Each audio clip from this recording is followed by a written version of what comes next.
أما بعد فأعوذ بالله السميع العليم من الشيطان الرجيم بسم الله الرحمن الرحيم إنا بلوناهم كما بلونا أصحاب الجنة إذ أقسموا ليصرمنها مصبحين ولا يستثنون ثم قال كذلك العذاب ولعذاب الآخرة أكبر لو كانوا يعلمون صدق الله مولانا العظيم وبلغنا رسولنا النبي الكريم ونحن على ذلك من الشاهدين الشاكرين والحمد لله رب العالمين. رفقائے محترم، ہم قرآن فہمی کے اصولوں کے حوالے سے ان درسہ قرآن میں جمع ہوئے اور 5 مجالس پہلے ہم کر چکے اور یہ مجلس اور اس سے پہلے 3 مجلسیں ایک ہی اصول کی وضاحت کے لیے ہیں، اور وہ یہ کہ جو قرآنک ٹرمینالوجی ہے، قرآن کی جو مصطلحات ہیں، ان کو ڈیفائن کرنے کے لیے، ان کو متعین طور پر جاننے کے لیے کتاب اللہ کا سیاق و سباق اور بالخصوص جس پر الف لام آ جائے، جسے پراپر کر دیا جائے، معرف کر دیا جائے، تو اس معرف کے بعد جو الف لام والی بعد والی کلاز ہے یا کلازز ہیں، ان کلازز کو اس ال والے کے ساتھ جب ہم جوڑیں گے، ملائیں گے، تو اس طرح ہمیں اس اصطلاح کی الہی تعریف حاصل ہو جائے گی. یعنی الہی موقف جو ہے یا اللہ تبارک و تعالیٰ کا نقطہ نظر جو ہے یا اس معرف کے بارے میں اللہ تعالیٰ نے جو ڈیفینیشن یا تعریف اس کی ہے، اس سے ہم آگاہ ہو جائیں گے.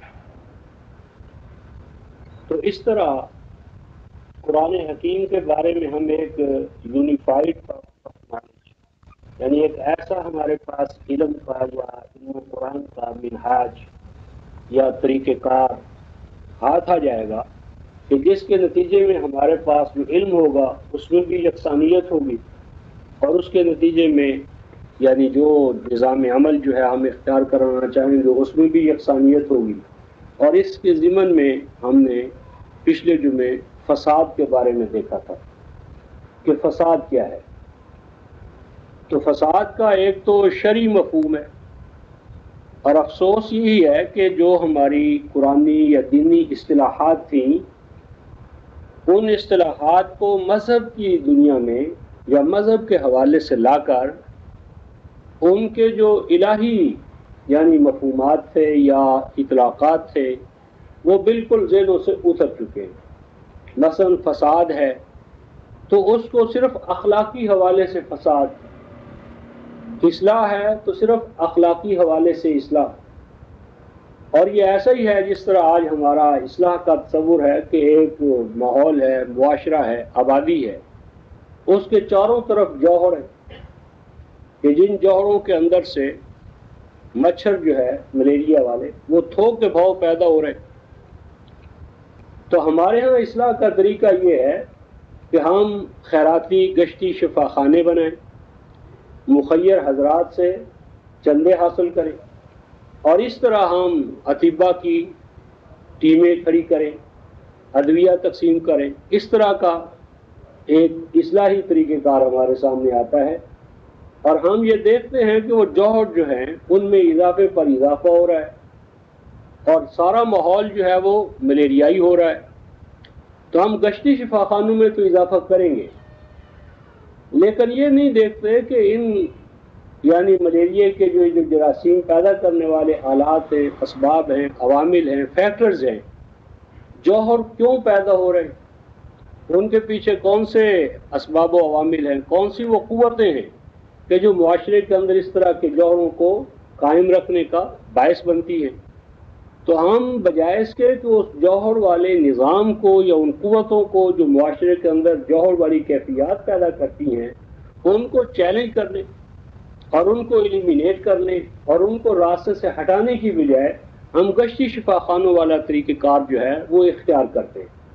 فساد کے بارے میں بھی ہم نے یہی طریقہ کار اختیار کیا. فساد جو ہے وہ ایک اخلاقی حوالے سے ہوتا ہے اور اصلاح بھی اس کی اخلاقی حوالے سے ہوگی, اور وہ اس طرح کہ فرد کو کیریکٹر بلڈنگ کی طرف لایا جائے کہ فرد کے اندر عظیم قوت پیدا کرو, قوت ارادی پیدا کرو, اس کے اندر اخلاقی حس جو ہے اس کو بیدار کرو. لیکن جب ہم کتاب اللہ کے حوالے سے فساد کے بارے میں متعین طور پر جاننے کی کوشش کرتے ہیں تو میں نے اس ضمن میں مثال دی تھی. سورہ القصص 28ویں سورہ ہے اور اس 28ویں سورہ کی پہلی 5 آیات اگر ہم اپنے سامنے رکھ لیں تو قرآن حکیم نے فرعون کو ہمارے سامنے فساد کا وہ سب سے بڑا باعث یا مظہر جو معاشرے میں فساد پیدا کرتا ہے, اور فساد کیا ہے؟ فرمایا جعل اہلھا شیعا. فرعون کیا کرتا ہے؟ فرعونیت کیا ہے کہ اہلھا کہ کسی علاقے کے زمین کے دھرتی کے رہنے والوں کو گروہوں میں تقسیم کر دینا, آج کی اصطلاح میں ان کو طبقات میں تقسیم کر دینا, کلاسز میں تقسیم کر دینا. کس طرح کی کلاسز؟ کہ ایک یستضعف ہو, کہ ایک کمزور ہو, کمزور یعنی ڈپرائیوڈ آف, محروم, یعنی جو وسائل پیداوار ہیں ان سے ان کو محروم کر دیا جائے, اور دوسرے کو وسائل پیداوار کا مالک بنا دیا جائے. ایک کا کام ہو کہ وہ ذبح ہوتا رہے, قدم قدم پر قتل ہوتا رہے, تباہ و برباد ہوتا رہے, اور دوسرا اس کو آئینی اور قانونی طور پر تباہ و برباد کرتا رہے. تو یہ جو کلاسز کا پیدا ہونا ہے اور وسائل پیداوار پر اس طرح کا قبضہ ہے کہ ایک محرومین کا طبقہ ہے اور دوسرا قابضین کا طبقہ ہے, مراعات یافتہ طبقہ ہے, قرآن اس کو کہتا ہے یہ فساد ہے. انہ کان من المفسدین, کہ یہ فرعون جو تھا یہ تھا اصل میں فساد پیدا کرنے والا, یہ تھا فساد. اور اس ضمن میں انداد کی دوسری میں نے مثال دی تھی, فلا تجعلوا للہ اندادا وانتم تعلمون. سورۃ البقرہ آیت نمبر 22 میں اگر آپ سیاق دیکھیں بات کیا ہو رہی ہے, فرمایا کہ اللہ وہ ہے کہ جس نے تمام وسائل کو جو کہ الارض میں اور اس کے اندر سے جو کچھ نکلتا ہے ان کو کس کے لیے پیدا کیا؟ لکم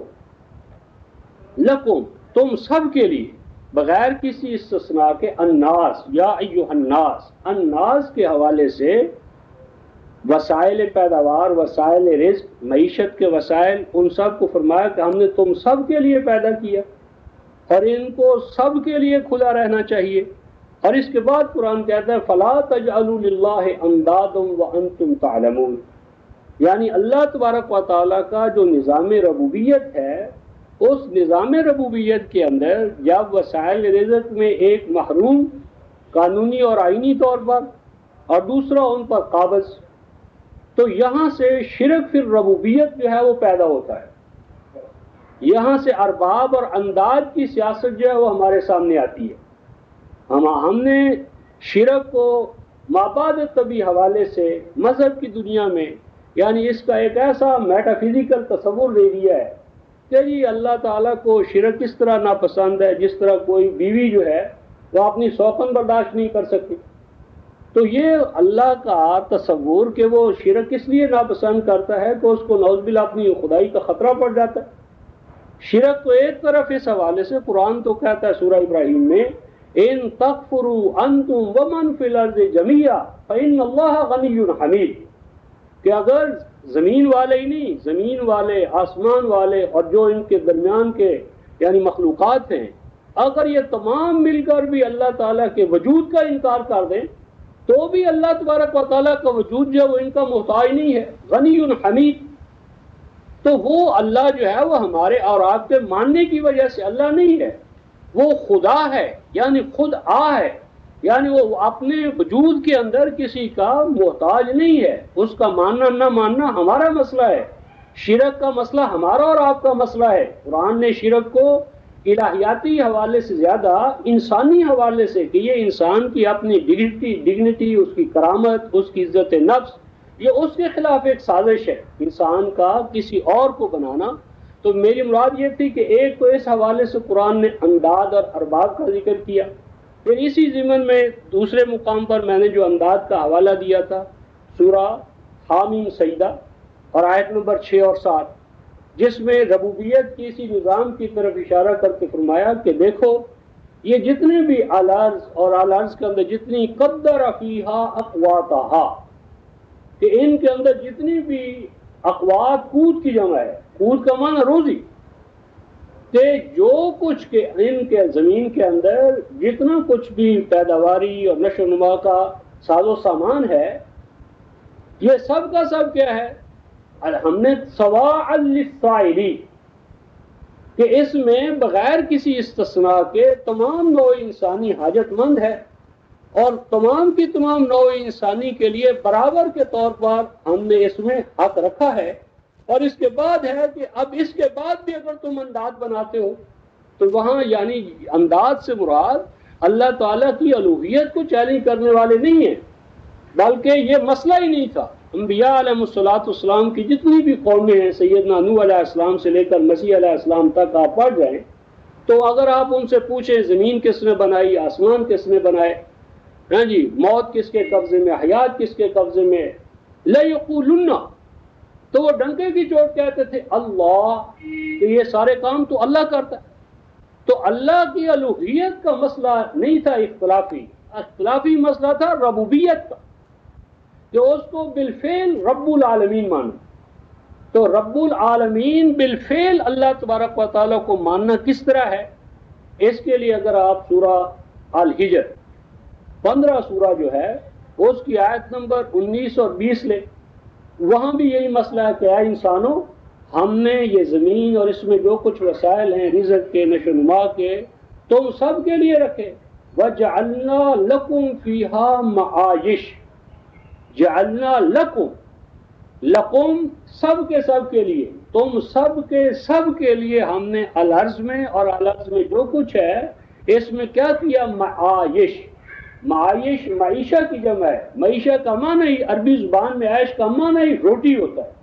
لقمت العیش یہ یعنی جسے ہم کہتے ہیں روٹی کا لقمہ. اور عیاش رفقائے محترم عربی زبان میں روٹی بیچنے والے کو کہتے ہیں، یعنی عیاش الذی یبیع الخبز، یعنی جو روٹی بیچے وہ عیاش ہے. عیش کا معنی ہی قرآن حکیم نے روٹی رکھا، اور معیشت وہ چیز کہ جس سے انسان کی روٹی وابستہ ہے، جس سے یعنی وہ رزق. تو فرمایا اور اس الارض کے اندر اور وسائل کے اندر ہم نے تمہارے لیے روٹی کا سامان رکھا. اور آگے قرآن کہتا ہے وَمَن لَسْتُمْ لَهُ بِرَازِقِينَ، وَمَن لَسْتُمْ لَهُ بِرَازِقِينَ، اور اس میں ہے انسانوں جو قابض ہو گئے ہو کہ یہ میری ہے یہ تیری ہے. اس زمین کے اندر اور زمین کے وسائل پیداوار کے اندر نہ صرف تمہاری روٹی ہے، وَمَن ان کے لیے بھی روٹی کا ساز و سامان ہے برابر کا، جن کو تم رزق روٹی دینے پر تیار نہیں ہو، جن کی رزق کی ذمہ داری تم اپنے کندھوں پر لینے کے لیے تیار نہیں ہو، ان کے لیے بھی برابر کا اس میں حق ہے. تو اس کے لیے پھر میں نے حوالہ دیا تھا سورہ نحل آیت نمبر 72 اور 73 کا، کہ رزق کو حاصل کرنے کے لیے جہاں تک وسائل پیداوار کا تعلق ہے وہ تو برابر ہے، تمام نوع آدم برابر کی اس میں شریک ہے. لیکن ان وسائل رزق کو جہاں تک ایکسپلور کرنا ہے، ان کو کام میں لانا ہے، کانکنی ہے، کھودنا ہے، اس کے لیے ایگزرشن ہے، جدوجہد ہے. تو جدوجہد کے اندر ہمیشہ تفاوت رہے گا. جدوجہد کا رخ جو ہے وہ یکساں نہیں ہو سکتا، سب کو ایک ہی فیلڈ میں نہیں لگایا جا سکتا. تو فیلڈ کے اندر یعنی انسان کے اندر تفاوت رہے گا، وقت رجحانات میں تفاوت رہے گا. کچھ زیادہ کمانے والے ہوں گے، کچھ زیادہ کم کمانے والے ہوں گے، ان کے اندر قوت، جدوجہد اور اس حوالے سے فرق تو رہے گا، اور یہ فرق رہنا ضروری ہے. اس فرق کے بغیر تمدن اور تہذیب کا ارتقا ممکن نہیں. لیکن قرآن یہ کہتا ہے کہ یہ جو تفاوت ہے صلاحیتوں کے اندر، اس میں گڑبڑ یہ پیدا ہوتی ہے کہ اس تفاوت کا جو ماحصل ہے اس کو انسان سمجھتا ہے کہ وہ صرف میرا ہے، میری اولاد کا ہے، اولاد کی اولاد کا ہے، میرے قبیلے کا ہے، میری قوم کا ہے. ان تکون امۃ ہی اربع من امہ. قرآن کہتا نہیں، یہ تفاوت تو رہنا ہے، لیکن اس تفاوت کا ماحصل جو ہے وہ ضرورت کے مطابق تم اپنے لیے رکھ لو، اور جو تمہاری ضرورت سے زائد ہو وہ ان کو لوٹا دو، وہ ان کو دے دو کہ جن کی حاجات و ضروریات ان کی جدوجہد سے پوری نہیں ہو رہی. لیکن یہاں سوال پیدا ہوا کہ ہم ایسا کیوں کریں؟ تو اس کیوں کے ایک تو مابعد طوی ادلہ ہیں، دلائل ہیں. اس کے ساتھ قرآن حکیم رفقائے محترم سورہ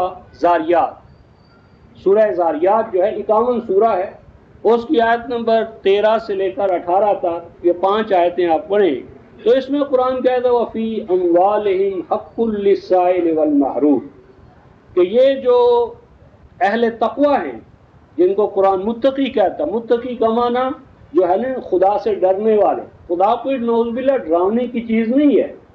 خدا سے ڈرنا کیا معنی؟ وَالَّذِينَ آمَنُوا أَشَدُّ حُبًّا لِلَّهِ، سورہ البقرہ آیت نمبر 165. اللہ تبارک و تعالیٰ کا جو آبجیکٹ ہے، ذات ہے، وہ تو اہل ایمان کے لیے محبت ہے، وہ تو محبوب ہے. محبوب کا ڈر کیا معنی؟ یعنی ڈر ہوگا تو اس حوالے سے ہوگا کہ کہیں اس کے منشا، مراد، مرضی، اور اس نے یعنی جس طرح اپنی مرضی کا اظہار کیا ہے، میں کہیں اس سے نیچے نہ اتر جاؤں، اس میں کہیں گڑبڑ نہ آ جائے، اور اس کے احکام جو ہیں ان کی میں کہیں خلاف ورزی نہ کر بیٹھوں. تو میری بات ہے کہ یہ جو فرمایا فی اموالہم حق للسائل والمحروم، تقوی والے کون ہیں؟ تقوی والے وہ ہیں کہ جن کے اموال کے اندر، محنتوں کے محصل کے اندر کیا ہے؟ حق ہے. خیرات کے طور پر نہیں، as a matter of right, حق کے طور پر ان کے اموال کے اندر حصہ ہے، شریک ہیں، سانجھا ہے. کن کا؟ للسائل والمحروم، ان افراد کے لیے کہ جن کی ضرورتیں پوری نہ ہوں، یا وہ کہ جن کو سابق معاشرے کے اندر محرومین میں ڈپرائیوڈ آف کر دیا گیا، محروم کر دیا گیا. اور یہ بیان کرنے کے بعد آگے رفقائے محترم قرآن حکیم نے اسی سورہ زاریات کی آیت نمبر 17 اور 18 میں 2 مثالیں دی کہ تم پوچھو گے کہ سائل اور محرومین جو ہیں وہ کیوں تمہارے اموال میں، محنتوں کے محصل میں شریک ہوں. تو قرآن کہتا ہے، فرمایا کہ اس کے لیے دلائل تمہیں درکار ہیں، دلیل چاہیے. تو قرآن کہتا ہے وَفِي الْأَرْضِ آیَاتٌ لِلْمُوقِنِينَ، کہ یہ نظام ربوبیت جس کا سوشل آرڈر یا سوشل سسٹم کے طور پر ہم تمہیں وہ کہہ رہے ہیں، یہ کہیں ایسا نہیں ہے کہ جو تمہاری یعنی دنیا کے اندر نیا ہم داخل کر رہے ہیں. کائنات کے اندر یہ آٹومیٹیکلی شامل ہے، کائنات کا نظام ہی اسی اصول پہ قائم ہے. فرمایا کہ دیکھو زمین کے اندر نباتات کا جو نشو و نما کا قانون ہے، بیولوجیکل پروسیس ہے، کیا ہے؟ کیا ایسا ہوتا ہے کہ جڑیں جو ہیں وہ اس پانی کو جو نیچے سے انہیں مل رہا ہے اسے سٹور کر لیں، ہولڈنگ کر لیں، اپنی ذات کے اندر انہیں محدود کر لیں، اوپر نہ پہنچائیں؟ ایسا کبھی نہیں ہوتا. یعنی اگر ایسا ہو تو پورا جو نباتاتی نظام ہے تو وہ برباد ہو جائے، نتیجتاً انسانی زندگی بھی قائم نہیں رہ سکتی، کیونکہ انسانی زندگی کا دار و مدار بھی تو نہیں وسائل پر ہے. اور فرمایا کہ اس کے بعد اگر زمین تک جھانکنے کی، دیکھنے کی تمہارے اندر فرصت نہیں، مہلت نہیں، چاہتے نہیں ہو تو فی انفسکم افلا تبصرون، فرمایا کہ اپنی ذات میں ذرا جھانک کر دیکھ لو، اپنے بدن کی نشو و نما کا قانون دیکھ لو کہ تمہارے بدن کی نشو و نما کس قانون پر ہو رہی ہے. تمہارے ہاں جو نشو و نما کا قانون ہے وہ کیا ہے؟ یعنی جو تمہارے ٹیشوز بن رہے ہیں، سیلز بن رہے ہیں، سارا جو جسم کی نشو و نما کا قانون ہے، اس کے لیے جو خون درکار ہے جسے سرکولیشن آف بلڈ کہتے ہو، تو کیا پھیپھڑے، دل اور جو متعلقہ اعضائے رئیسہ ہیں کیا وہ ایسا کرتے ہیں کہ خون جو گویا کہ زندگی کا وہ سارا بڑھاوا دینے والا عمل ہے، تو وہ کہیں کسی جگہ پر وہ سٹور کر لیتے ہیں، ہولڈنگ ہوتی ہے، اقتناز ہوتا ہے، احتکار ہوتا ہے، اور اگر ہو جائے تو پھر کیا ہوگا؟ اسی اصول کو قرآن کہتا ہے کَیْلَا یَکُونَ دُولَةٌ بَیْنَ الْأَغْنِیَاءِ مِنْکُم، کہ یہی نظام جو تمہارے جسم کے اندر سرکولیشن آف بلڈ کی طرح جاری و ساری ہے، اسی نظام کو تم اپنی ملت پر، امت پر، انسانیت پر، نوع آدم پر اسی نظام کو جاری و ساری کر دو۔ اور وفی انفسکم، یہ نظام کہیں باہر سے تمہیں لانا نہیں پڑے گا، یہ نظام خود تمہاری دنیا کے اندر، تمہارے گھر کے اندر، گھر کی چھت کے نیچے، بتاؤ کون سا نظام ہے؟ کیا سرمایہ دارانہ نظام ہے؟ کیا امریکہ کا دجالی نظام وہ تمہارے گھروں میں ہے؟ کیا گھروں میں تمہارے یہاں یہی نظام ہے کہ صرف جو ارننگ ہینڈ ہوتا ہے روٹی اسی کو ملتی ہے، اور جو تم اپاہج ہوتا ہے، لاچار ہوتا ہے، اس کو تم گھر سے نکال باہر کرتے؟ تو جو گھر کی چھت کے نیچے ایک باپ اور ماں اور بیوی بچے، تو کلکم من آدم و آدم من تراب، وہی الخلق و عیال اللہ، وہ نظام جو ایک گھر کی چھت کے نیچے صحیح ہے، قرآن کہتا ہے کہ اس چھت کو تم بڑھا دو اور یہ زمین کو فرش اور آسمان کو چھت سمجھ لو، اور پوری نوع آدم پر وہی نظام داخل کر دو، وہی جاری کر دو جو تمہارے گھر کے اندر چھت کے نیچے جو نظام صحیح ہے اسے خالی کائنات کے اندر، یعنی پورے سسٹم کو، پوری یعنی انسانی آبادی پر اسے پھیلا دو۔ اس کے سوا تو ہم تم سے کچھ اور نہیں کہتے۔ تو میری مراد یہ تھی رفقائے محترم، فساد کا منبع جو ہے قرآن کی اصطلاح میں وہ یہ ہے کہ وسائل رزق جو الارض وما فیہا وما بینہما، جو خلق لکم، جو کچھ کے الارض میں ہے وہ تم سب کے لیے، سخر لکم ما فی السماوات، سماوات میں جو کچھ ہے، الارض میں جو کچھ ہے، جو کچھ ان کے مابین ہے، وہ کیا ہے؟ جمیع، وہ تم سب کے لیے ہم نے پیدا کیا ہے، کسی ایک فرد کے لیے نہیں، کسی ایک طبقے کے لیے نہیں، سب کے لیے پیدا فرمایا ہے۔ فساد یہاں سے شروع ہوتا ہے کہ جب ہم ان وسائل کو طبقاتی نظام سے دیکھتے ہیں، اور پھر اگلی مذہبی پیشوائیت کا جو فساد ہے وہ کیا ہے کہ اس طبقاتی ناہموار تقسیم کو وہ اللہ کے کھاتے میں ڈال دیتے، کہ اگر آپ اسے سمجھیں کہ یہ انسانوں کا ہے، یہ فرعون کا ہے، یہ حاکم اور قابض طبقات نے یہ نظام دیا ہے، تو آپ اس کے خلاف جدوجہد کر سکتے ہیں، اسے چینج کر سکتے ہیں، تبدیلی کر سکتے ہیں، تبدیلی کا ایک پروسیس شروع ہو سکتا ہے۔ مذہبی پیشوائی ظلم کی اعلیٰ کار یوں بنتی ہے کہ وہ یہ کہتی ہے کہ نہیں، یہ جو نظام ہے تقسیم کا، وسائل کے قبضے اور عدم قبضے کا، یہ تو اللہ کی جانب سے ہے، یہ اللہ کی جانب سے ہے، اور اللہ نے تمہاری پیدائش سے پہلے یہ بات لکھ دی ہے کہ یہ غریب پیدا ہوگا، یہ امیر پیدا ہوگا، یہ ایسا ہوگا، یہ ایسا ہوگا، اور جف القلم، لکھنے والے نے لکھ دیا اور اب اس میں کوئی تبدیلی نہیں آ سکتی۔ تو نتیجہ یہ نکلے گا کہ آپ اس کے خلاف بغاوت تو کر سکتے ہیں، اس کو لا کر یعنی پورے معاشرے سے باہر کھڑا کر سکتے ہیں، لیکن اس کی چینج یا تبدیلی جو ہے اس کے بارے میں آپ نہیں سوچ سکتے۔ یہاں سے نیا فساد شروع ہوتا ہے مذہبی پیشوائیت کا۔ اور اس ضمن میں میں نے سورہ یاسین، وہی یاسین کہ از یاسین و آسام میری، وہ سورہ یاسین، اس کی رفقائے محترم آیت نمبر 47 میں قرآن ہمیں یہ بتاتا ہے کہ اذا قیل لہم انفقوا مما رزقکم اللہ، کہ جب انہیں کہا جاتا ہے کہ تم کیا کرو، کہ جو وسائل تمہارے پاس ہیں ان کو تم کھلا رکھو۔ انفاق کا معنی کھلا رکھنا، اپنی ضرورت کو پورا کر لو، اور ضرورت سے مافضل دوسروں کی فلاح و بہبود کے لیے کھلا رکھو اس کو۔ اور صرف ضرورت کا مسئلہ نہیں ہے، کوئی شخص کہتے ہیں میری تو ضرورت ہی لا انتہا ہے، میری تو ضرورت ہی پوری نہیں ہوتی، کیونکہ ضرورت نیسیسٹیز آف لائف کے اندر لگژریز بھی داخل کر لیتے ہیں، اس کا تو کوئی یعنی حد اور کنارہ ہے ہی نہیں۔ قرآن کہتا ہے نہیں، یؤثرون علی انفسہم ولو کان بہم خصاصہ، ضرورت کا مسئلہ نہیں ہے، ضرورت سے بڑھ کر اگلی قرآن یعنی پالیسی یہ دیتا ہے معاشرے پر، جس کی امپلیمنٹیشن ہونا چاہیے ریاست کی جانب سے، کہ تم اپنی حاجات کو، ضروریات کو مؤخر کر دو، اور اپنے بھائی بندوں کی حاجات و ضروریات کو مقدم کر دو. وَمَن يُوقَ شُحَّ نَفْسِهِ فَأُولَٰئِكَ هُمُ الْمُفْلِحُونَ. اگر تم اس پالیسی کو اڈاپٹ کر لو تو کہیں تم فیل نہیں ہو سکتے، ہر جگہ کامیاب ہو جاؤ گے. لیکن ہم کہتے ہیں ہم ایسا کریں تو ہم تو ناکام ہو جائیں گے. تو اس لیے ناکام ہوں گے کہ جو احکام اجتماعی حوالے سے ہیں یا انقلاب کے بعد جن کی امپلیمنٹیشن ہونی ہے، اگر آپ اس کو انفرادی سطح پر پہلے میں لائیں گے تو لازمی بات ہے کہ اس کا وہ نتیجہ یعنی نہیں ہوگا. تو میری بات یہ تھی کہ سورہ یاسین آیت نمبر 47 میں فرمایا کہ جب انہیں کا کھلا رکھو وسائل کو جو تمہارے پاس آ گئے ہیں، تو آگے قرآن کہتا ہے وَعَلَى الَّذِينَ كَفَرُوا، وہ کافر ہوتے ہیں جو کہنے لگتے ہیں. کن کو کہتے ہیں اور کون کافر ہوتے ہیں؟ کافر کے بارے میں ہمارا تصور نہیں. کافر وہ ہوتا ہے جو اللہ کو نہیں مانتا، رسول کو نہیں مانتا، کتاب کو نہیں مانتا. یہ بات نہیں ہے. تمام یہ جن کو قرآن کافر کہتے ہیں انبیاء کو بھی مانتے تھے، کتابوں کو بھی مانتے تھے، اللہ کو بھی مانتے تھے.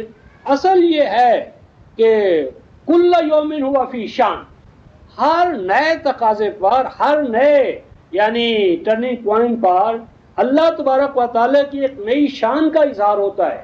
یعنی زمان و مکان جو ہیں وہ زمانہ جو ہے وہ سٹینڈ سٹل نہیں ہے.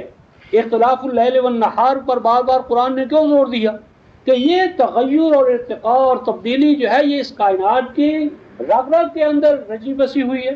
اس کو سمجھو. تو جب شعونات حق جو ہیں ان میں تبدل اور تغیر آتا ہے تو سٹیٹس کو کے جو مالک ہوتے ہیں، جن کو سابقہ نظام سے مراعات حاصل ہوتی ہیں، مفادات حاصل ہوتے ہیں، ان کا مظومہ مفاد جو ہوتا ہے وہ کہتا ہے نہیں صاحب حسبنا ما وجدنا علیہ آباءنا، کہ نہیں صاحب نو چینج، کوئی تبدیلی، کوئی تغیر ہمیں درکار نہیں. باپ دادا نے جو کچھ ہمیں دیا ہے وہی ہمارے لیے کافی.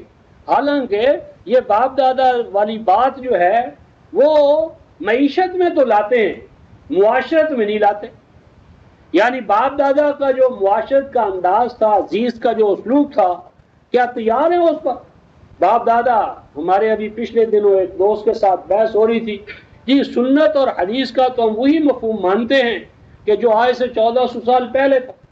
میں نے کہا حضرت اگر آپ کی ہم دعوت کریں اور اس دعوت کے لیے آپ کو گھر بلانے کے لیے ہم گدھا بھیج دیں تو آپ گدھے پر ہمارے گھر تشریف لے آئیں گے؟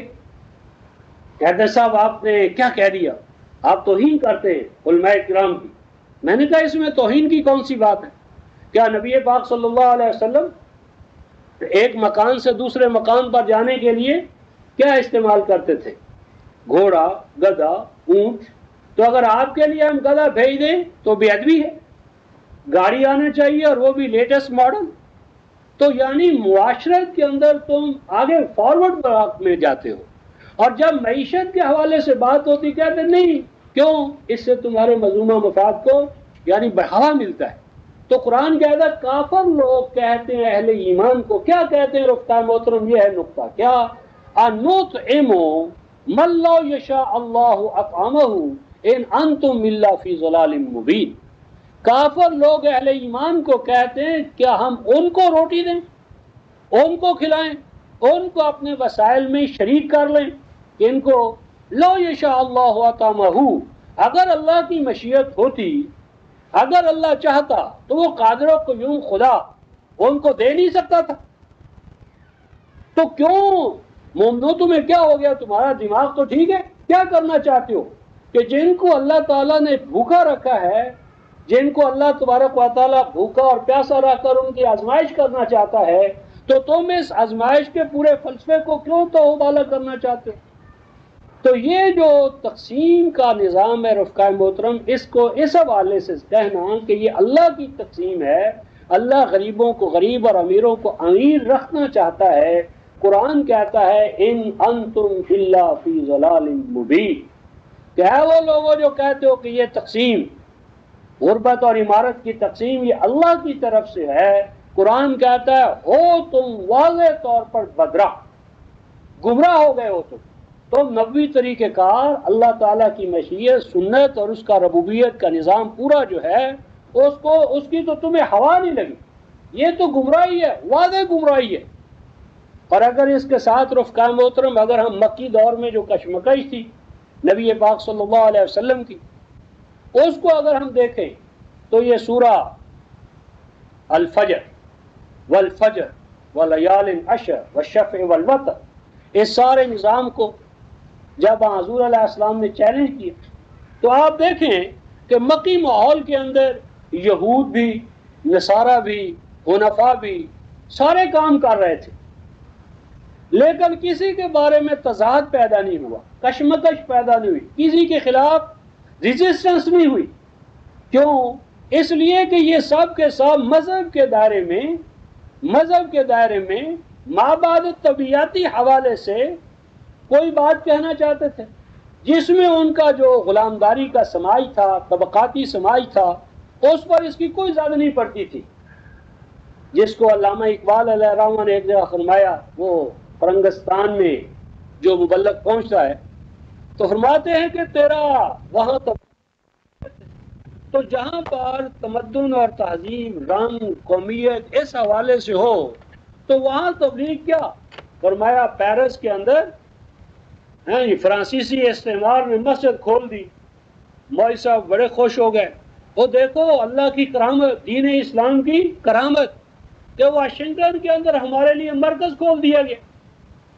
علامہ فرماتے ہیں کہ اللہ کے بندے یہ نہیں سوچتا کہ جس نے تیرے لیے پیرس میں مسجد بنائی ہے، یعنی فرانسیسی استعمار نے یہ نہیں دیکھا کہ حلب، دمشق، عین القضات اور جتنے بھی وہ ملک شام کی مسجدیں ہیں، خانقاہیں ہیں، وہاں کا جو یعنی ماسز ہیں، ان کو انہوں نے بے آبرو کیا، تباہ و برباد کیا، غربت و استحصال کے اندر مبتلا کیا، اور تیرے لیے ایک مسجد بنا دی۔ یعنی ہزارہ انسانوں کا، لاکھوں کا، کروڑہ انسانوں کا استحصال کر کے، جس طرح پوری تھرڈ ورلڈ جو ہے اس کا استحصال ہو رہا ہے، اسے کنزیومر سوسائٹی کے مقام پر رکھا جا رہا ہے، اس کی طرف ٹیکنیکل نو کا انتقال یا تبادلہ ناممکن بنایا جا رہا ہے، ان کا را مٹیریل کا استحصال کرتے ہوئے ان کو ایک خاص مقام پر رکھ کر اور ہمیں سبق دیا جا رہا ہے۔ تو یہ رفقا محترم قرآن کہتا ہے کہ ان انتم الا فی ضلال مبین، اور سورۃ الفجر میں کیا فرمایا؟ فرمایا کلا اذا دکت الارض دکا دکا وجاء ربک والملک صفا صفا، کہ ہم تمہاری صف لپیٹ دیں گے، یہ زمین و آسمان ہم تبدیل کریں گے۔ کیوں؟ اینٹ سے اینٹ بجائی جائے گی اس نظام کی، کیوں؟ فرمایا اس لیے کہ بلا تکرمون الیتیم، تمہارا معاشرہ وہ معاشرہ ہے لا تکرمون الیتیم، جو تنہا رہ جائے، تنہا رہ جانے والے کے لیے تمہارے پاس کوئی عزت کا، شرافت کا، کرامت کا کوئی تصور تک نہیں ہے۔ اور معاشرہ اس حد تک آلودہ ہو چکا ہے رفقا محترم کہ جو بیچارہ نچلا طبقہ ہے وہ بھی اسی نفسیات کے اندر، یعنی آپ دھوبی کے پاس جائیں، حجام کے پاس جائیں، سبزی والے کے پاس جائیں۔ ایک دفعہ حجام کے پاس میں بیٹھا تھا تو میری دوسرے نمبر پر باری تھی، تو اسی دوران ایک کار والا آ گیا، تو مجھے حجام کہتے ہیں کہ قائد صاحب اگر آپ ناراض نہ ہوں۔ میں نے کہا جی کیوں، کیا بات ہے؟ کہتے یہ صاحب آئے ہیں گاڑی پر، تو اگر آپ اجازت دیں تو آپ کی باری پر میں اسے وہ شیو کر دوں، فارغ کر دوں۔ تو یعنی اب دینے اس نے بھی 3-4 روپے، میں خط کرواتا ہوں اس سے زیادہ دیتا ہوں، لیکن چونکہ وہ گاڑی پر آیا ہے، وہ کار پر آیا ہے، وہ تو باکار ہے۔ یعنی جو ایک لیبر کلاس ہے، محنت کش ہے، محنت کش اور لیبر کلاس کے اندر بھی یہ ذہن اس کا بنا دیا ہے کہ جو کار والا ہے، سٹیٹس والا ہے، منصب والا ہے، حالانکہ وہ انہی کا استحصال کر کے اس مقام پر بیٹھا ہے، لیکن اس کو بھی اس حوالے سے یعنی اس کا شعور کند کر دیا گیا، اور اس کو بھی پختہ تر کر دو، اس کے اندر وہ پختہ تر اسے کر دیا گیا۔ تو قرآن کہتا ہے لا تقربوا الیتیم، یتیم جو ہے تنہا رہ جانے والا، اس کے لیے تمہارے پاس اکرام نہیں ہے۔ اور آگے قرآن کہتا ہے وَتَأْكُلُونَ التُّرَاثَ أَكْلًا لَمًّا وَتُحِبُّونَ الْمَالَ حُبًّا جَمًّا، فرمایا تمہارے ہاں کیا ہے؟ تَأْكُلُونَ التُّرَاثَ، تمہارے ہاں میراث کا، وراثت کا، ہیریٹیج کا قانون یہ بن گیا ہے کہ جتنا بڑا حبن جمع، کیا کرتے ہیں جب یعنی کنواں یا گڑھا کھود لینا کہ جب بارش ہو تو چاروں طرف کا پانی اس گڑھے کے اندر آ جائے آٹومیٹیکلی. وہ کہتے ہیں صاحب ہم نے تو صرف گڑھا کھودا تھا، پانی تو خود بخود چل کر آ گیا جس طرح بنی اسرائیل کرتے تھے. تو فرمایا کہ تم نے نشیب یعنی ایسی پالیسیز وضع کر لی ہیں کہ مال کہیں کا ہو، دولت کہیں کی ہو، وسائل کہیں پہ رکھے ہوں، آخر کار وہ تمہاری تجوریوں میں، تمہارے اکاؤنٹس میں، تمہارے تصرف میں، تمہاری گرفت میں آ جاتے ہیں. کہیں کیوں نہ ہو، مال آخر کار تمہاری جولی میں پکے ہوئے پھل کی طرح محنت کوئی کرتا ہے اور اس کا محصول جو ہے وہ خود بخود تمہاری جھولی میں پکے ہوئے پھل کی طرح آ جاتا ہے. تو فرمایا کہ کلا اذا دکت الارض دکا دکا، کہ یہ نظام جب تک تو بالا نہیں کیا جائے گا تو ارتقاء بشر جو ہے وہ رکا رہے گا، آگے نہیں پہنچ سکتا. اور اس میں شاید آپ حضرات کو یاد ہو جب چائنا کے اندر انقلاب آیا 1949 میں، اور بڑی عجیب بات ہے رفقا محترم، چائنا والے 1949 میں آزاد ہوئے اور ہم 1947 میں. ہم 47 میں 2 سال پہلے ہو کر جس مقام پر ہیں اور وہ 2 سال بعد میں ہو کر جہاں پہنچے ہیں، یہ ایک بہت بڑا مسئلہ ہے کہ ایسا کیوں ہو گیا. اس کے لیے ایک کتاب ہے رفقا محترم سر چارلس ٹریویلین کی، سر چارلس ٹریویلین، اور وہ ہے تو انڈین ایجوکیشن پر، لیکن اس یعنی ایجوکیشن انکوائری رپورٹ کے اندر آپ کو وہ سب پروسیس مل جائے گا کہ یہ 100 سالہ پرانی پلاننگ تھی کہ یعنی یہاں انڈیا کو، اس بر صغیر کو تو ہم نے چھوڑنا ہے، لیکن چھوڑنے کے بعد ہم کس طبقے کو، کس کلاس کو انتقال اقتدار کریں.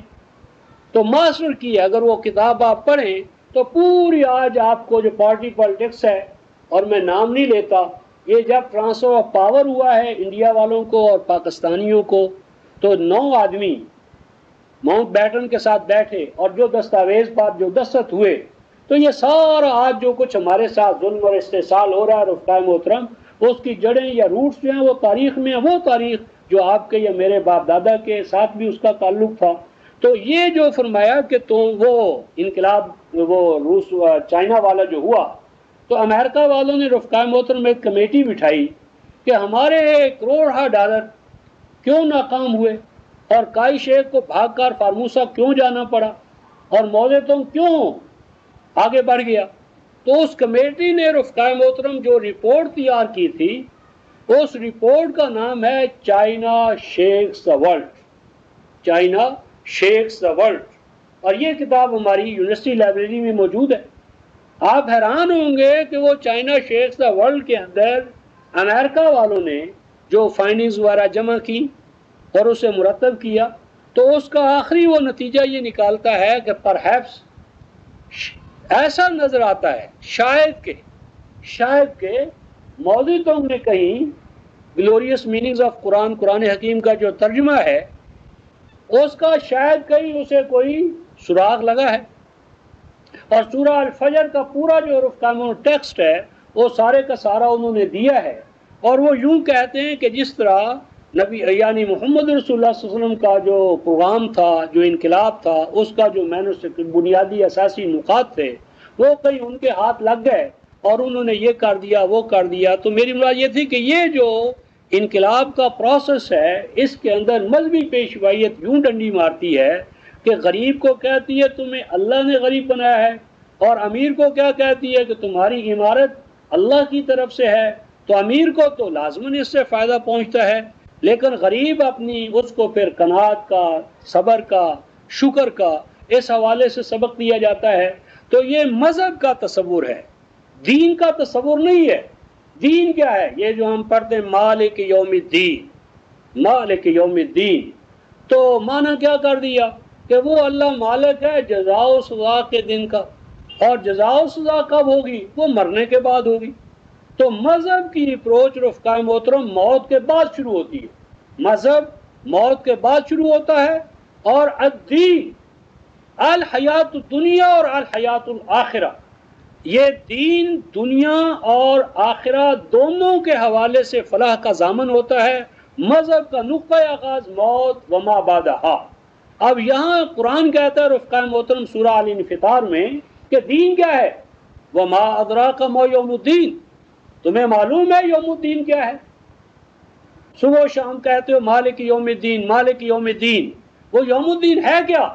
فرمایا وما ادراک ما یوم الدین، تم نے کبھی سوچا ہی نہیں، صلاۃ تو تمہاری صلاۃ سکارا ہے، لا تقربوا الصلاۃ وانتم سکارا، تم تو صلاۃ سکارا میں مبتلا ہو، اگر سکارا نہ ہوتی اور تعلم ما تقولون کے مقام پر ہوتے تو یوم الدین کو سمجھ، یوم الدین کیا ہے؟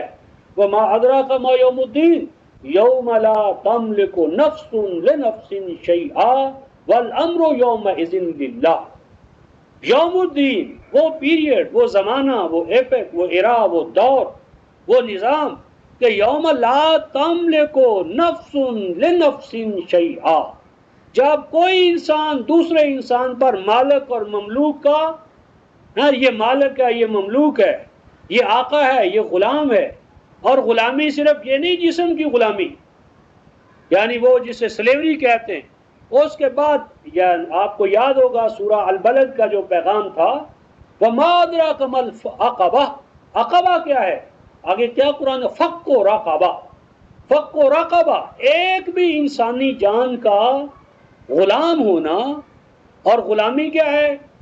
سیاسی غلامی، اس کا سیاسی آزادی میں تبدیل ہونا، اور اس کے بعد قرآن کہتا ہے اطعام فی یوم ذی مسغبہ، کہ اگر کوئی قوم سیاسی طور پر آزاد ہو جائے تو یہ ناکافی ہے، معیشت میں آزاد ہونا اور اطعام، اطعام ایسا نظام وضع کر دیا جائے، کس نباشر در جہاں محتاج کس، کوئی شخص کسی دوسرے کا اس حوالے سے محتاج نہ ہو، دستنگر نہ ہو، اور چیز قرآن، فرمایا قرآن کیا ہے؟ جس قرآن کی صبح و شام تلاوت کرتا ہے، چیز قرآن، قرآن کیا ہے؟ خاجرہ پیغام مرگ، ہر طرح کی خواجگی کو، ہر طرح کی آقائیت کو، تمام آقاؤں کو ایک آقا اللہ رب العالمین کے ماتحت کر دینا، اور سب کو ایک مخلوق اور محکوم اور بندہ ہونے کے حوالے سے ان میں مساوات قائم کر دینا، تو یہ تھا رفقائے محترم الدین کا نظام، اور اس کو فرمایا تھا کہ یہ معاشی آزادی، سیاسی آزادی، یہ پہلے پیدا کرو، ثم کان من الذین آمنوا، یہ مرحلہ طے ہو جائے تو پھر ایمان اور کفر کی ہم بات کریں گے۔ تو جو بیچارہ غلام ابن غلام ہے معیشت میں، معاشت میں، سیاست میں، تو اس کے حوالے سے کیا کہتے ہو؟ تو یعنی یہ تھا رفقائے محترم یوم الدین، وما ادراک ما یوم الدین، یوم الدین کیا ہے؟ لا تملک نفس لنفس شیئا والامر یومئذ للہ۔ اور اس کے ساتھ میں نے پچھلے جمعے عرض کیا تھا کہ طاغوت کیا ہوتا ہے، طغا کیا ہے، تو طغا اور طاغوت کے بارے میں، اور ایک دوست نے جو کہا جی انسان انبیاء تو آئے ہیں تزکیہ کروانے کے لیے، رفقائے محترم تزکیہ مکی دور میں ہے ہی نہیں، جتنی بھی رسول پاک کے حوالے سے یزکیہم آیا ہے، یہ تو اگر آپ 2:129 دیکھیں، 2:151 دیکھیں، 3:165 دیکھیں، ہاں جی، اور 62-2-3 دیکھیں، تو یہ تو مدنی دور ہے، مدنی نظام ہے۔ اس دور کے اندر، مکی دور کے اندر تو انسان کو اولئک کالانعام بل ھم اضل، انسان سے تو اس کی انسانیت چھین لی گئی ہے، انسان تو بیگانگی ذات کا شکار ہو گیا ہے، انسان کے پاس تو انسانیت کی بجائے وہ تو لدو جانور کے مقام پر ہے، صبح سے شام تک بیلوں کی طرح، گھوڑوں کی طرح، خچروں کی طرح لیبر کلاس جو ہے وہ جتی ہوئی ہے، وہ بیچارے اپنے آپ سے بیزار ہیں، اپنی ذات ان کے پاس ہے کہاں کہ جس کا آپ تزکیہ کرنا چاہتے ہیں؟ پہلے ان کو ان کی ذات لوٹائیں، پہلے ان کو ان کا IMNS دیں، تو پہلے ان کو ذات ملے تو ذات کے بعد ان کا تزکیہ ہو۔ اسی لیے سورہ 4 جو ہے سورہ نساء، اس کی آیت 49 دیکھیں، الم تر الی الذین یزکون انفسہم، کیا تم نے دیکھا ہے اس مذہبی پیشوائیت کو؟ کون سی مذہبی پیشوائی ہے؟ یزکون انفسہم، جو خانقاہی نظام میں بیٹھے، جی ہم کیا کر رہے ہیں؟ تزکیہ کر رہے ہیں۔ کس کا کر رہے ہو؟ انفس کا تزکیہ کر رہے ہو۔ قرآن کیا کہتا ہے؟ بل اللہ یزکی من یشاء، اللہ کے بندو پہلے انسان کو اس کی انسانیت تو واپس کرو، انسان انسانیت سے بیگانہ ہو گیا ہے، ذات اس کی اپنی نہیں رہی، تم اس کا تزکیہ کرتے ہو۔ اور آگے قرآن کہتا ہے کفا بہ اسم مبینہ، اور قرآن کہتا ہے، رفقائے محترم عجیب بات کہتا ہے کہ اگر تم مذہبی پیشوائیت کو اقتدار دے دو گے، ام یحسدون الناس علی ما، کیا یہ مذہبی پیشوائی 449 سے لے کر 451 تک، اگر ان کے پاس اقتدار آ گیا، لا یاتون الناس نقیرا، مذہبی پیشوائیت کی حکومت قرآن کی اصلاح میں لفظ میں نہیں کہنا چاہتا، قرآن کہتا ہے اگر مذہبی پیشواؤں کو اقتدار مل جائے تو انسان کا اس دنیا میں رہنا مشکل ہو جائے۔ یعنی جو رفقائے محترم عجیب ہمارا مسئلہ ہے کہ انگریز کی خدمت کے لیے، کافر کی حکومت کے لیے، فاسق فاجر کی سروس کے لیے ہم ایک میز پہ بیٹھ کر کیا کرتے ہیں؟ اس کو مائی لاڈ کہتے ہیں، اس کو آقا مانتے ہیں، اور جب اللہ کے حضور میں حاضری کا وقت آتا ہے یہ وہاں کھڑا ہو جاتا ہے، وہ وہاں کھڑا ہو جاتا ہے، وہ وہاں کھڑا ہو، یعنی اللہ نے تو ہمیں وحدت کی لڑی میں پرونا تھا، تو اللہ کے نام پر ہم متفرق ہو گئے اور ابلیس کے نام پر ہم متحد ہو گئے، یعنی کھانے کی پلیٹ پر سب علماء ایک ہو جاتے ہیں، اور جب اللہ رب العالمین کے حضور پیشی کا وقت آتا ہے تو الگ الگ ہم ہو جاتے ہیں۔ تو یہ طاغوت کیا ہے رفقائے محترم؟ ان الانسان لیطغی ان رآہ استغنی، یہ جب انسان وسائل پر قابض ہو کر یہ سمجھتا ہے کہ میں کسی کا محتاج نہیں، باقی سب میرے محتاج ہیں، یہاں سے طغیانی کا، طاغوت کا آغاز ہوتا ہے۔ اور آج کی یعنی اس نشست میں میں ایک مقام آپ حضرات کے سامنے پیش کرنا چاہتا ہوں کہ طاغوت کون ہے، طاغوتی نظام کیا ہے، اور طاغون کون ہے، طاغین قرآن کی اصطلاح میں۔ تو یہ سورہ جو میں نے آپ حضرات کے سامنے تلاوت کی تھی، یہ سورہ القلم 68 سورت ہے، اس کی آیت نمبر 17 سے آیت نمبر 28 تک عجیب مسئلہ دیکھیں، غور فرمائیں ذرا۔ انا بلوناہم کما بلونا اصحاب الجنہ، جنت کے بارے میں ہمارا تو تصور ہے کہ یہ تو موت کے بعد عمل ہے، جنت بھی موت کے بعد، جہنم بھی موت کے بعد، لیکن الحیات الدنیا کے اندر بھی جنت بھی ہے جہنم بھی ہے۔ جنت کا اور جہنم کا ایک دائرہ، ایک پہلو الحیات الدنیا کے ساتھ بھی ہے، لیکن وہ جو جنت موعود وہ تو ذہنوں میں ہے، لیکن جنت موعود کے لیے جو اللہ تعالیٰ نے ہمیں نظام عطا کیا ہے وہ ذہنوں سے غائب کر دیا گیا۔ تو انا بلوناہم کما بلونا اصحاب الجنہ، بلونا کا کیا معنی کر دیا؟ ہم نے آزمائش کی ہے ان کی جیسا کہ آزمائش کی تھی ہم نے ان کی جو ان سے پہلے تھے، کون؟ جنت والے۔ یہ رفقائے محترم آزمائش کا جو کنسیپٹ ہے، ٹرائل، یہ اتنا خطرناک ہے۔ جو اللہ رب العالمین علیم بکل شے ہے، اس کے ساتھ آزمائش کا کیا معنی؟ جو ہر چیز کو جو ہونے سے پہلے جانتا ہے، عالم الغیب والشہادہ ہے، اس کے آزمائش کیا؟ یعنی وہ جانے، تاکہ وہ تمہیں جانے کہ تم میں کون نیک ہے کون بد، خالق الموت والحیات لیبلوکم ایکم احسن عملا، کہ اس نے موت و حیات پہ تاکہ جانے، تو وہ تو رفقائے محترم ہر چیز کو پہلے ہی جانتا ہے، تو جو ہر چیز کو پہلے ہی جانتا ہے اس کی آزمائش کیا؟ اصل میں آزمائش کس فلسفے نے سرمایہ دارانہ نظام کو، استحصالی نظام کو بڑھاوا دیا اور یہ تصور دیا کہ اس دنیا کے اندر تو پوچھ گچھ ہوگی نہیں، حساب کتاب ہے نہیں، حساب کتاب تو مرنے کے بعد ہوگا، استحصالی قوتوں میں بے لگام ہو گئی تو ان کا حساب تو مرنے کے بعد ہوگا۔ حالانکہ ابھی ہم قرآن سے انہی مجالس میں دیکھیں گے کہ قرآن کہتا ہے حاسبناہم حسابا شدیدا، حساب شدید حیات عرضی میں بھی ہے، اور محاسبہ کی قوتیں حیات عرضی میں بھی انقلابی قوتیں محاسبہ کرتی ہیں، اور اس کو قرآن کذالک العذاب کہتا ہے، کذالک الجنہ کہتا ہے۔ تو یہ بلونا جو ہے رفقائے محترم، یہ آزمائش نہیں ہے، یہ جس طرح آپ پنجابی میں ہم یہ دودھ ہوتا ہے اس کو پھر اس میں جماتے ہیں، دہی تھوڑا سا ڈالتے ہیں، پھر اس کے اندر ایک خاص کیفیت پیدا ہوتی ہے، پھر اس میں مدھانی ڈالتے ہیں، اور اس سارے پروسیس کو ہم کیا کہتے ہیں؟ بلونا۔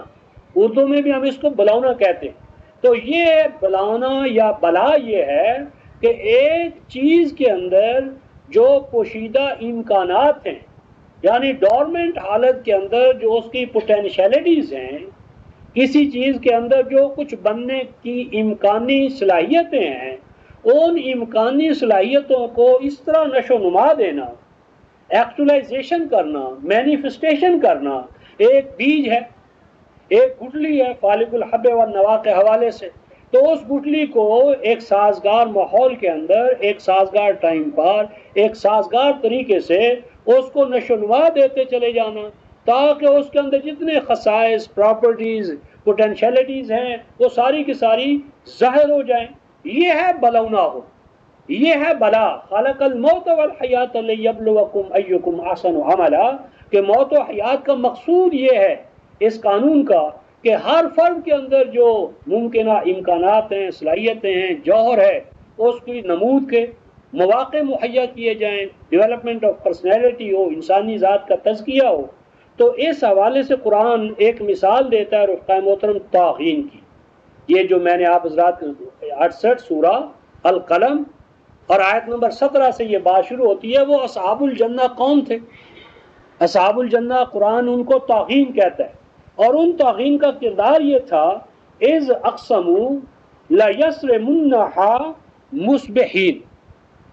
یہ آگے ان کے الفاظ آتے ہیں انا کنا طاغین. یہ طاغوت، یہ طاغوتی نظام تھا، یہ طاغوت کے ارباب تھے، ارباب طاغوت کون تھے، کیا تھا ان کا کریکٹر قرآن ان کا یہ بیان کرتا ہے کہ انہوں نے ایک دوسرے کے ساتھ پیکٹ کیے تھے، ایک دوسرے کے ساتھ انہوں نے پیکٹ کر رکھے تھے، قسمیں ایک دوسرے سے لے رکھی تھی. کیا؟ لا یصرمنها مصبحین، کہ جو فصل پک چکی ہے، جو پیداوار تیار ہو گئی ہے، اب ہم نے اس فصل کو اٹھا کر لانا ہے، پھل لانے ہیں، پیداوار ہم نے اٹھانی ہے. تو وہ اس طرح پیداوار حاصل کرو، کیا کس طرح کہ کوئی مسکین جو ہے وہ اس پیداوار سے اپنا حق نہ لے سکے. یعنی جو عامل ہے، محنت کش ہے، جس کی محنت کا محصل ہے، محنت کش کو اس کا محنت کا صلہ نہ ملے، اس کا اجر نہ ملے، وہ پراپرلی وہ اپنا ریوارڈڈ نہ ہو، اور جتنا پھل ول ہے، محصل ہے، وہ سارے کا سارا تم فصل کاٹ لاؤ. لیصرمنها مصبحین، کہ سارے کا سارا پھل تمہارے پاس آنا چاہیے، تم ان کو محروم رکھو، ان کو اس میں ہم نے قطعاً شریک نہیں کرنا. وسائل میں، وسائل کا جو محنت ہے، محنت کا جو محصل ہے، وہ سارے کا سارا ہمارے پاس ہونا چاہیے، کسی اور کو. بالخصوص مسکین، مسکین کا معنی ہمارے ہاں جی وہ مسکین ہے. مسکین قرآن کہتا ہے محنت کرتے ہیں، کام کرتے ہیں، لیکن محنت کرنے کے باوجود ذا متربہ، مٹی میں ملے رہتے. محنت کر لینے کے باوجود محنت کا محصل انہیں ملتا نہیں، تو بیچارے خود جنہوں نے اینٹیں تھاپی وہ ساری عمر اینٹیں بناتے رہے، اور ان اینٹوں سے محلات تعمیر ہوتے رہے. وہ کپڑے کے کارخانوں کے اندر خود بیچارے تن ڈھانپنے سے محروم رہے، دوا ساز اداروں کے اندر دوائیوں سے محروم رہے، ڈیری فارموں میں کام کیا، لیکن ان کے بچوں کو بھی کیا ہوا، علاج معالجے کے طور پر دودھ نہ ملا، سرمایہ دار کے کتوں کے لیے سب کچھ. اور وہ بیچارہ کہ جس کی محنت سے ڈیری فارم چل رہا ہے، وہ حیوانوں کے ساتھ حیوان بن کر گوبر کے مقام پر اسے کھڑا کر دیا گیا. تو یہ قرآن کہتا ہے کہ وہ طاغوت تھا، طاغوت تھے. کیا؟ لیصرمنها مصبحین. اور آگے ایک لفظ ہے رفقائے محترم، ولا یستثنون. ولا یستثنون، مذہبی پیشوائیت نے عجیب معنی کیا. ولا یستثنون کا معنی ہے کہ انہوں نے انشاءاللہ نہیں کہا. فصل پکی ہوئی تھی، فصل پکی ہوئی تھی، اور بس اتنا ان کا جرم ہوا. بڑے تھے متقی پرہیزگار، ہر کام جو اللہ کی مشیت کے مطابق کرتے تھے. تو فصل کاٹنی تھی، فصل پر جانا تھا، فصل اٹھا لائیں، کھیت کھلیان لے آئیں، تو جرم کیا ہو گیا؟ ولا یستثنون، وہ انہوں نے انشاءاللہ نہ کہا. بس انشاءاللہ نہیں کہا، اللہ نے ان کو تباہ و برباد کر دیا. یہ ولا یستثنون کا معنی ہے رفقائے محترم کہ انہوں نے فصل کو، محصل کو اپنی ذات کے لیے مخصوص کر لیا، اور جو اس پر اللہ کے بندوں کا حق تھا، لیبر کلاس کا جو اس کے اوپر حق تھا، ولا یستثنون، انہوں نے ان کے اس حق کو تسلیم نہ کیا کہ محنت کش کا بھی اس میں حق ہے. جس طرح سورہ الانعام آیت 141 نے فرمایا کہ جب فصل پکے تو اس میں جو تمہاری محنت ہے اس کا حق لو، اور جو تمہاری اس محنت میں شریک ہے ان کا حق ان کو ادا کر دو. ولا یستثنون کا معنی انشاءاللہ کہنا نہیں، یہ ڈنڈی ماری ہے ہماری مذہبی پیشوائیت نے. ولا یستثنون کا معنی ہے کہ جو محنت کش تھا، جس کی محنت سے وہ سارا پھل پھول باغ بنا تھا، کھلیان کھیت پروان چڑھے تھے، ان کو انہوں نے اس کے حق سے محروم کرنا چاہا. اور آگے قرآن کہتا ہے فَطَافَ عَلَيْهَا طَائِفٌ مِّن رَبِّكَ وَهُمْ نَائِمُونَ. کیا کہا؟ کہتے جی انہوں نے انشاءاللہ نہیں کہا. انشاءاللہ نہیں کہا تو نتیجہ کیا نکلا؟ نتیجہ یہ نکلا کہ وہ اللہ نے وہاں ایک طائفہ بھیج دیا اور اس طائفے نے آ کر اس پوری کی پوری فصل کو، کھیت کو تباہ کر دیا. کیوں تباہ کیا؟ اس لیے کہ انہوں نے انشاءاللہ نہیں کہا تھا. سوال یہ ہے کہ کیا جو لوگ انشاءاللہ کہنے والے تو پھر بھی مومن ہیں، مسلمان ہیں، مانتے ہیں، تو جو اللہ ہی کا انکار کر دے کیا اللہ اس کو روٹی نہیں دیتا؟ سورہ البقرہ آیت نمبر 127 پڑھیں تو یعنی اس حیات دنیا کے اندر یہ جو ہے یہ انشاءاللہ نہیں کہا تھا اس لیے اللہ نہیں، یہ غلط ہے. فَطَافَ عَلَيْهَا طَائِفٌ مِّن رَبِّكَ وَهُمْ نَائِمُونَ. معنی یہ ہے کہ جب ایک طرف انہوں نے یہ سازش کی، جب ایک طرف انہوں نے یہ پلاننگ کی کہ محنت کش کو اس محنت کے محصل سے محروم کرو، تو نتیجہ 665 کی روح سے کیا ہوگا؟ وہ جب اپر کلاس کا مفاد محفوظ رکھیں گے تو جو بیچارے پسے ہوئے طبقات ہیں وہ بھی ریٹیلیٹ کریں گے، وہ بھی میدان میں نکلیں گے، یہ کہیں گے کہ ان کو شریک نہ کرو. اور وہ بھی مرتا نہ کیا کرتا، وہ کیا کریں گے؟ کیا وہ اپنے لیے موت کو، تباہ و برباد ہونے کو تسلیم کر لیں؟ تو ان کی سیاست یہ ہوگی کہ یہ جس طرح کہا کہ جس کھیت سے دہقاں کو میسر نہ ہو روزی، اس کھیت کے اور خوشہ گندم کو جلا دو. تو اگر ان کو مسلسل و پہم محرومیاں ملیں گی تو ان نے اس سے کیا کام کہ یہ رہتا ہے یا نہیں رہتا؟ کہتے ہیں پاکستان کا دفاع کرو، پاکستان کا تحفظ کرو. تو رفقائے محترم، پاکستان کا تحفظ کس طرح ہوگا؟ عدالت سے ہوگا، مساوات سے ہوگا، بھائی چارے سے ہوگا. وسائل پیداوار میں جب تک محرومین و مستضعفین کو برابر کا شریک نہیں ہم کریں گے، پاکستان کیسے مستحکم ہوگا؟ ایک بیچارہ جو در در کی ٹھوکریں کھا رہا ہے اور اس کو اپنے بھی مار رہے ہیں. وڈیروں کا، ظالموں کا کوئی دین مذہب نہیں ہے، وہ ان کا ایک ہی مذہب ہے، ظلم اور استحصال. تو ظلم اور استحصال کی قوتوں کو کیا ہے؟ تو اگر مظلوم نے ظلم ہی سہنا ہے تو اس سے کیا فرق پڑتا ہے کہ اپنے ظلم کرتے ہیں یا غیر ظلم کرتے ہیں؟ غیر ظلم کرے گا تو پھر بھی اس کے اندر کچھ وہ بات ہوتی ہے. تو پاکستان مستحکم اس طرح نہیں ہوگا. استحکام پاکستان مشروط ہے اس بات سے کہ ظلم اور استحصال کی قوتوں کو لگام دی جائے، ان کو ربوبیت اور مساوات کے نظام کے اندر لایا جائے. اگر یہ نہیں ہے تو کیا ہوگا؟ وہی قرآن جو کہتا ہے فَطَافَ عَلَيْهَا طَائِفٌ مِّن رَبِّكَ وَهُمْ نَائِمُونَ. وہ سوئے ہوئے تھے، انہوں نے کہا ہم چلیں گے. تو آپ جانتے ہیں یہ مترف کیا ہوتے ہیں؟ ٹھنڈی ہوا چل رہی ہے تو ذرا توقف کر لو، گرمی زیادہ ہے ذرا توقف کر لو. لیکن جو اسی محنت اور گرمی میں پلا ہوا ہے اس کو اس سے کیا؟ فَطَافَ عَلَيْهَا طَائِفٌ مِّن رَبِّكَ وَهُمْ نَائِمُونَ.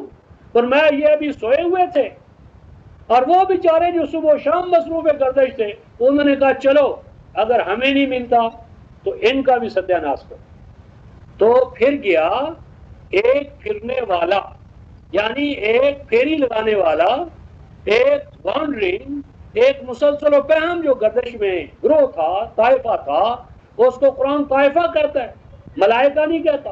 کہ ایک انسانی طائفہ یعنی وہی محرومین و مستضعفین جنہیں پتا تھا کہ ہمیں تو ملنا نہیں ہے، تو وہ آئے، یہ سوئے ہوئے تھے اور ان کے سوتے سوتے وہ کچھ لے گئے اور جو نہیں لے جا سکتے تھے وہ بھی اس طرح کر دیا قصری.